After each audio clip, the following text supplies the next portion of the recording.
चलिए बच्चों शुरू करते हैं। अब हम देखने वाले हैं अपना सुपर प्रॉफिट मेथड। ठीक है, सुपर प्रॉफिट मेथड देखने से पहले मैं ये बोलना चाहूँगा कि जिन्होंने एवरेज प्रॉफिट मेथड नहीं देखा है वो वीडियो वाली देख लें, तभी इसको देखें। ठीक है, क्योंकि एवरेज यहाँ पे हमें एवरेज प्रॉफिट की ज़रूरत पड़ने वाली है। चलिए देख लेते हैं क्या लिखा है। गुडविल ऑफ फर्म कैसे आने वाली है?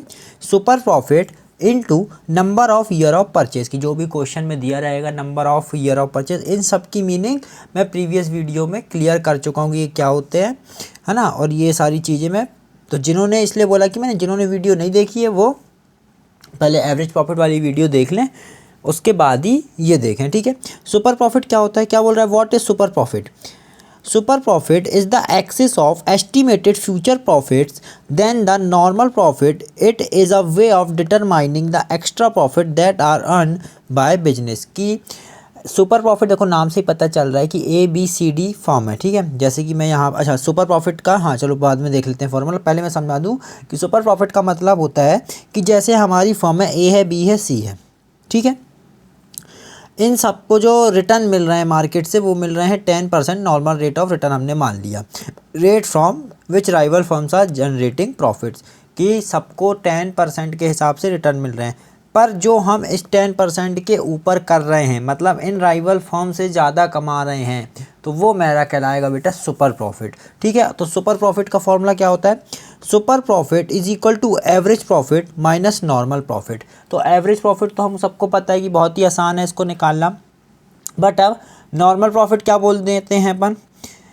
तो नॉर्मल प्रॉफिट का फॉर्मूला क्या है? Normal profit is equal to capital employed into normal rate of return. ठीक है, तो कैपिटल एम्प्लॉयड मीन्स कि जितनी हमने अपनी एम्प्लॉय करके रखी है, कैपिटल मतलब बिजनेस में लगा के रखी है। तो एसेट में से अगर मैं लाइबिलिटी लेस कर दूं तब भी मेरी क्या आ जाती है? कैपिटल एम्प्लॉयड आ जाती है। नॉर्मल रेट ऑफ रिटर्न तो अब भी मैंने आप लोगों को समझा दिया। तो नॉर्मल प्रॉफिट का हमको यहाँ पे सबसे पहले फॉर्मूला याद रखना है, और एवरेज प्रॉफिट का तो सभी को पता है। और जो गुडविल कैसे निकलेगी वो निकलने वाली है super profit into number of year. और सुपर प्रॉफिट कैसे निकलेगा, कहाँ है ये?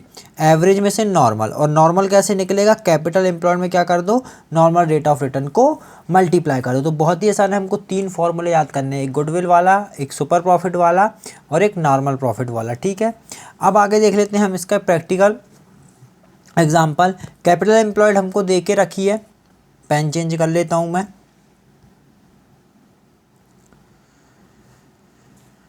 बेटा कैपिटल एम्प्लॉयड दे के रखी है कितनी? 10 lakhs। Number of years of purchase है हमारा 5 years। Profits earn during past 3 years कितना कितना? 2016-17 में 1 लाख, 17-18 में 80,000 और 18-19 में बेटा 50,000। ठीक है, अब ये जो 1 लाख है इसमें क्या कंडीशंस दे के रखी हैं कि ये सही है कि नहीं, ये 1 लाख। तो इसमें क्या बोल रहा है? Including loss by fire ₹10,000। तो आप ही लोग मेरे को बताओ, मैंने इसमें ये जो मैंने 1 लाख जो मेरा है ये, अरे यार ये जो मेरा 1 लाख यहाँ पे दे के रखा है बेटा, 2016-17 का जो मेरे पास ये 1 लाख दे के रखा है, क्या मेरे पास ये जो मेरा प्रॉफिट है ये सही है या गलत? ये सही है या गलत? तो देखो इसमें क्या बोला है? इंक्लूडिंग लॉस, कि मैंने मेरा लॉस कितने का था? 10,000 का। इंक्लूडिंग मतलब लॉस को क्या करूँगा मैं? अगर लॉस होता तो कुछ भी माइनस करता मैं। तो मतलब ये जो मेरा 1 लाख आया है ना, ये मैं लिखूँगा आफ्टर लॉस बाय फायर। मतलब वही उसका मीनिंग हुआ कि मैंने 10,000 डिडक्ट करके मेरा 1 लाख आया। क्या ये 10,000 डिडक्ट होना था? नहीं, ये डिडक्ट नहीं होना था। क्यों नहीं होना था? क्योंकि हर साल होगी क्या फायर? हर साल बिजनेस में फायर लगी हो जाएगी? नहीं। तो इसीलिए क्या होगा, इसको मैं क्या कर दूंगा बेटा, इस 1 लाख में 10,000 को रिवर्स ऐड कर दूंगा। क्यों? क्योंकि हमको सुपर प्रॉफिट निकालते समय किस एवरेज प्रॉफिट में से क्या माइनस करना पड़ेगा? Normal profit. तो ऑन एन एवरेज मेरे को देखना पड़ेगा कि हर साल सेम चले। तो क्या हर साल ये फायर लगेगी? नहीं। तो मैंने इसको क्यों लेस किया? तो इसलिए मैं इसको क्या कर लूँगा, फिर से ऐड कर दूंगा। तो जो मेरा 2016-17 का प्रॉफिट है वो मेरा हो जाएगा 1,10,000। ठीक है, सभी को बात समझ में आ गई। 2017-18 में बोल देख लेते हैं बेटा क्या बोल रहा है। इसमें बोल रहा है 80,000 इंक्लूडिंग इंश्योरेंस क्लेम 30,000 मेरे को क्या मिल गया इसमें ना, इंक्लूड कर लिया मैंने इंश्योरेंस क्लेम जो मेरे को मिला, जो मेरा 2017-18 का प्रॉफिट है वो मेरा दिखा रहा है 80,000। तो जो मेरे को इंश्योरेंस क्लेम मिला, कुछ भी हो सकता है, फायर ही लग गई थी मान लेते हैं, उसी का इंश्योरेंस क्लेम मिल गया, कितने रुपीस बेटा 30,000। तो ये क्या इसमें आने थे? नहीं, इसमें इंक्लूड वो नहीं होने थे। क्यों नहीं होने थे? क्या ये क्लेम हर साल मिलता रहेगा मेरे को? नहीं। तो इसमें से मैं क्या करूँगा बेटा, 30,000 को लेस कर दूंगा, तो यहाँ मेरा बचेगा 50,000। ठीक है, तो यही मेरा प्रॉफिट होगा एक्चुअल वाला। इसमें बोला including salary of ₹20,000, including salary मतलब कि सैलरी को मैं डिडक्ट कर चुका हूँ, इंक्लूडिंग लिखा है ना, और सैलरी है, तो इसमें ना कंफ्यूज नहीं होना, हम उल्टा समझ लेते हैं, इंक्लूडिंग तो हम लेस कर देते हैं, नहीं बेटा, सैलरी की बात हो रहा है और इंक्लूड की मतलब मैं उसको लेस कर चुका हूँ। तो ये 50,000 बेटा जैसे का तैसा रहेगा, क्योंकि सैलरी तो हर साल देनी है हमको, तो 50,000 में ना तो कुछ ऐड होगा ना ही कुछ लेस होगा, इसलिए 50,000 का 50,000 रहेगा। अब सबसे पहले मेरे को पता है कि जो मेरा बेटा गुडविल का फॉर्मूला है वो हम अभी देख के आए हैं, वो कितना होता है बेटा, super profit into number of year. ठीक है, तो सुपर प्रॉफिट कैसे आता है बेटा, super profit is equal to average profit minus normal profit. और एवरेज प्रॉफिट कैसे आएगा, सारे ईयर्स के प्रॉफिट को क्या कर दूं मैं, तीनों ईयर्स के प्रॉफिट को ऐड कर दूं। तो यहाँ पे है मेरा दूसरा 50,000, ये 50,000 और यहाँ भी बेटा 50,000। अगर इसको मैं काय से डिवाइड करूँगा, 3 से, तो ये मेरा आ गया 1 लाख और ये मेरा आ गया 2,10,000। अगर मैं 2,10,000 को 3 से मल्टीप्लाई करूँ तो 2 7 जा 21, 1 2 3 4, ये बेटा हो गया 40। तो ये जो मेरा एवरेज प्रॉफिट आया है वो आया है मेरा 70,000। ठीक है, अब नॉर्मल प्रॉफिट कैसे निकालेंगे, normal profit is equal to capital employed into NRR, normal rate of return. Capital employed मेरे को क्वेश्चन में कितने दे के रखी है, 10 लाख, और NRR मेरा कितना है, number of year of purchase profit. अच्छा, इसमें तो दिया ही नहीं है,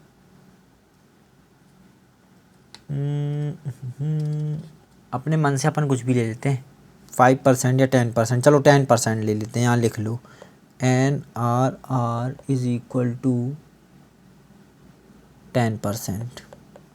ठीक है, तो यहाँ पे हो जाएगा मेरा कैपिटल एम्प्लॉयड 10 लाख इंटू 10%, तो ये आ जाएगा बेटा मेरा 1 लाख। अच्छा, ये तो गड़बड़ हो जाएगा, फिर यहाँ 70,000 है, तो NRR को ले लेते हैं अपन कुछ और। ठीक है, यहाँ ले लेते हैं अपन इसको 5% ले लेते हैं। तो अगर मैं इसका 5% करूँगा तो ये आ जाएगा बेटा मेरा 50,000। ठीक है, तो सुपर प्रॉफिट कितना आ जाएगा मेरा। अब मैं क्या करूँगा, सुपर प्रॉफिट निकालने का क्या है फॉर्मूला, कि एवरेज में से नॉर्मल लेस कर दो। तो super profit is equal to average कितना है मेरा, एवरेज देकर रखा है मेरा 70,000 और यहाँ पे बेटा मेरा 50,000।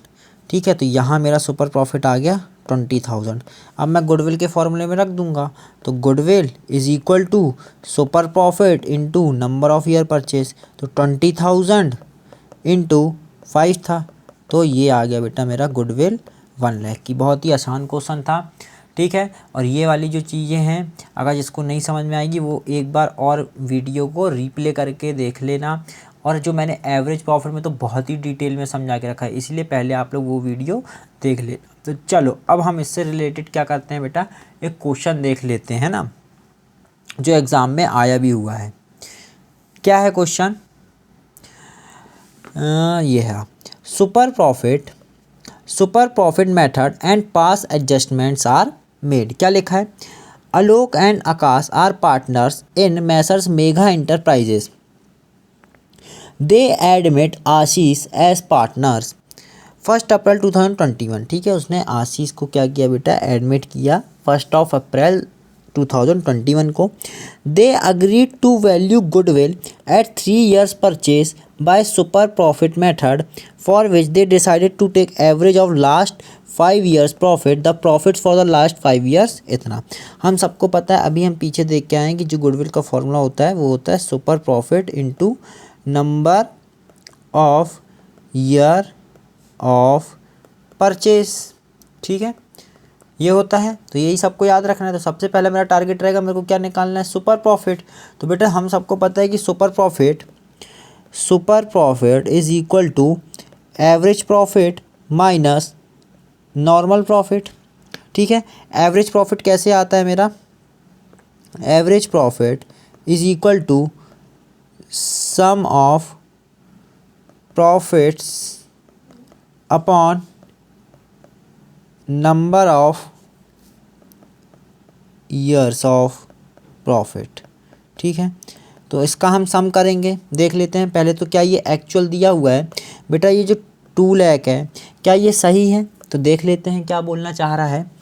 Including gain of ₹25,000 from sale of fixed assets, कि मैंने बेटा एक एसेट बेचा जिससे मेरे को ना 25,000 का गेन हो गया, मतलब मेरे को फ़ायदा 25,000 रुपये का हो गया।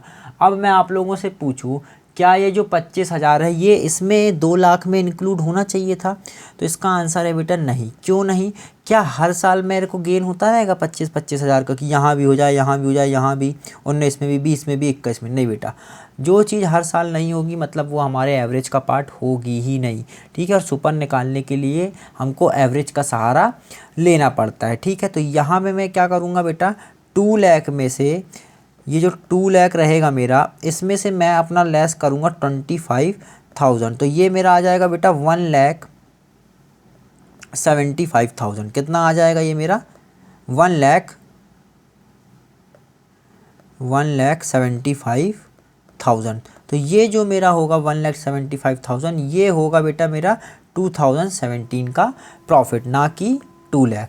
आगे देख लेते हैं क्या बोल रहा है। 31 2018 को बोल के रखा है कि 1,70,000 प्रॉफिट है, बोल रहा है इंक्लूडिंग एब नॉर्मल लॉस ऑफ ₹50,000। क्या बोल रहा है, इंक्लूडिंग एब नॉर्मल लॉस। एब नॉर्मल लॉस, देखो यहाँ पे ना आप कंफ्यूज आएंगे, हमको ये देखना नहीं रहता है, इंक्लूडिंग को मत फोकस में रखना। लॉस क्या होते हैं, माइनस होते हैं। देखो बेटा सबको पता है कि अगर प्रॉफिट हो रहा है, अगर जैसे प्रॉफिट जो भी होता है, जब मेरे लॉस होते हैं तो मैं लॉसेस को क्या करता हूँ, लेस करता हूँ।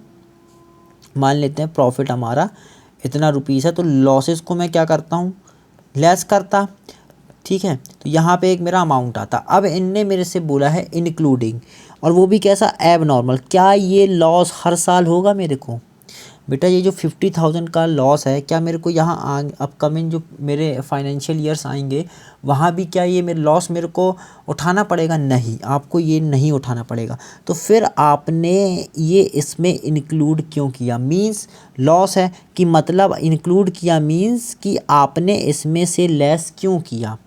ये आपका 1,70,000 नहीं है बेटा, ये आपको दिख रहा होगा कि 1,70,000 प्लस 50,000। क्या आपने ये लॉस क्यों माइनस किया, ये तो एब नॉर्मल लॉस है ना। ये लिखा था ना इंक्लूडिंग, इधर इंक्लूडिंग वो वाला थोड़ा सा कन्फ्यूज़न मत पड़ जाना कि इंक्लूडिंग क्या है, लॉस की मतलब ये जो मेरे पास प्रॉफिट दिया है बेटा, इसमें से मैं इतने रुपए, कितने 50,000 रुपये मैं उसमें से लेस कर चुका हूँ, ठीक है। तो क्या ये लेस होने थे, नहीं होने थे। क्यों, क्योंकि ये वाला लॉस तो मेरे को हर साल होने वाला नहीं है, बस इसी साल हुआ है। तो इसलिए मैंने क्या किया, उसको ऐड कर लूँगा। तो यहाँ पे मेरा आ जाएगा टोटल 2,20,000, ठीक है। और आगे के जो बेटा है वो तो हम वैसे ही के वैसे ही लेंगे, जैसे कि ये वाले 2,10,000, 2,30,000 और 2,50,000। तो मैंने क्या कहा कि अब मेरा सबसे पहले काम क्या है कि मैं क्या निकालूँ, average profit is equal to, पहले में मेरा आया था 1,70,000, 1,75,000। दूसरा आया था मेरा 2,20,000। तीसरा आया था मेरा 2,10,000 जो गिवन था, उसमें तो कुछ एडजस्टमेंट्स दी ही नहीं थी मेरे को, 2,30,000। और एक और है मेरा 2,50,000। और इसको मैं डिवाइड कैसे करूँगा बेटा, 5 से। ये देखो सारे प्रॉफिट्स 5 ईयर्स के मैंने यहाँ पे ये सारे यहाँ पे मैंने लिख लिए, ठीक है। तो इसका टोटल आएगा हमारा average profit is equal to 10,00,000 85,000 divided by 5, तो बेटा ये मेरा आ रहा है average profit is equal to 2,17,000। ये आप लोग करके देख लें तो एवरेज तो आ गया। अब मैं कहाँ पे जा रहा हूँ, अब मेरे को क्या निकालना है, नॉर्मल प्रॉफिट। तो हम सबको पता है, अब भी हमने देखा कि जो नॉर्मल प्रॉफिट का मेरा फॉर्मूला होता है वो होता है मेरा कैपिटल एम्प्लॉयड इनटू NRR। अब हम इस क्वेश्चन में जाएंगे और देखेंगे कि बेटा हमारा जो कैपिटल एम्प्लॉयड है वो कितना है। देख लेते हैं, ये देखो ये लिखा हुआ है आगे, capital employed in the firm is 15 lakh और 10% के हिसाब से हमको NRR है। तो क्या करूँगा मैं, 15 लाख का 10% निकाल लेते हैं। तो 15 लाख इंटू 10%, तो बेटा ये मेरा आ जाएगा 1,50,000। चलो एवरेज भी आ गया, नॉर्मल भी आ गया। सुपर निकालने के लिए क्या करते हैं, एवरेज में से नॉर्मल को क्या कर दूंगा मैं बेटा, लेस कर दूंगा। तो super profit is equal to average profit minus normal profit. तो एवरेज प्रॉफिट कितना है मेरा, 2,17,000 माइनस 1,50,000। तो अगर मैं इसको लेस करूँगा तो ये मेरा आ जाएगा बेटा 67,000। तो मेरा जो सुपर प्रॉफिट है वो कितना आ चुका है, 67,000।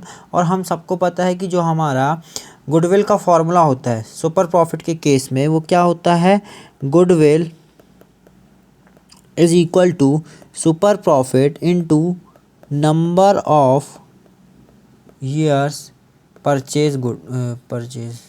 Purchases number of year of purchase. तो सुपर प्रॉफिट आ चुका है मेरा 67,000 इंटू, क्वेश्चन में नंबर ऑफ ईयर परचेज कितनी दी हुई है बेटा, यहाँ मैंने वो सर्कल किया था, ये 5 ईयर्स, ठीक है, नहीं सॉरी ये तो एवरेज का बताया, ये 3 ईयर्स, ये नहीं आएगा, 5 नहीं बेटा 3, ये ठीक है, ये गलत देख लिया मैंने। तो मैं 67,000 को काय से मल्टीप्लाई कर दूंगा, 3 से। तो जैसे ही मैं इसको 3 से मल्टीप्लाई करूंगा यहाँ पे आ जाएगा मेरा 2,01,000। तो 2,01,000 क्या हो जाएगी बेटा, मेरा गुडविल हो जाएगी। कौन से केस में, सुपर प्रॉफिट के केस में। तो सभी को क्वेश्चन समझ में आ गया होगा, बहुत ही ईजी था। अब हम इसके बाद देखने वाले हैं अपने कैपिटलाइजेशन मेथड। कैपिटलाइजेशन में बेटा हमको 2 देखने हैं, एक देखना है capitalisation by average profit method और capitalisation by super profit method, ठीक है। बट उनको देखने से पहले आप लोग एक बार अच्छे से एवरेज देख लो और सुपर देख लो, मतलब ये दोनों वीडियो देख लो, तो आप लोगों को क्या हो जाएगा, अच्छे से समझ में आ जाएगा कैपिटल वाला, क्योंकि उसमें दोनों चीज़ें यूज़ होंगी। और वीडियोस अच्छी लग रही हो तो बेटा चैनल को सब्सक्राइब ज़रूर कर लीजिए, ठीक है।